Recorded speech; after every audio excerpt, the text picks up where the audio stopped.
మత సామరస్యమే మహాత్ముడికి నిజమైన నివాళి అని వివిధ ప్రజా సంఘాల నేతలు పిలుపునిచ్చారు. గురువారం ఉదయం గాంధీనగర్ సెంటర్లో గల మహాత్మాగాంధీ విగ్రహం వద్ద ప్రజా సంఘాల ఆధ్వర్యంలో నిర్వహించిన గాంధీ 150వ జయంతి కార్యక్రమానికి జనవిజ్ఞాన వేదిక జిల్లా ప్రధాన కార్యదర్శి జిఎస్ వర్మ అధ్యక్షత వహించారు.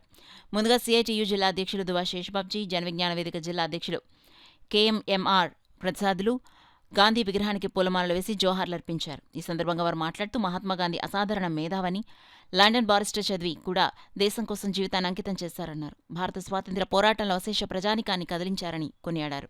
ప్రజల ఐక్యతను గాంధీ కోరుకుంటే ఆర్ఎస్ఎస్ దేశ విచ్ఛిన్నతను కోరుకుంటుందన్నారు.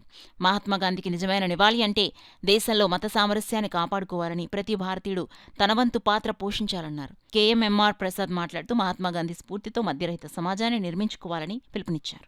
పిలుపుల ద్వారా లక్షలాది ప్రజలను ఏంటంటే రోడ్డు మీదకి తీసుకొచ్చాడు. భారత జాతీయోద్యమంలో అయింది అత్యంత కీలకమైన పాత్ర. భారత జాతీయోద్యమంలో ఏ పాత్ర లేని వాళ్ళు ఒక్కరోజు కూడా జైలుకు వెళ్ళాలంటే వాళ్ళు ఈరోజు అధికారంలో ఉన్నారు. మహాత్మా గాంధీ స్వచ్ఛమైన హిందువు. ఆయన శ్రీరాముడిని చాలా అధికంగా పూజించేవాడు. ఆయన అలాంటి స్వచ్ఛమైన హిందువుని హత్య చేసింది ఎవరంటే హిందూ మతం అన్నమాట. ఆ హంతకుడికి ఈరోజు దేశవ్యాప్తంగా ఆర్ఎస్ఎస్ వాళ్ళు విగ్రహాలు కట్టించారు.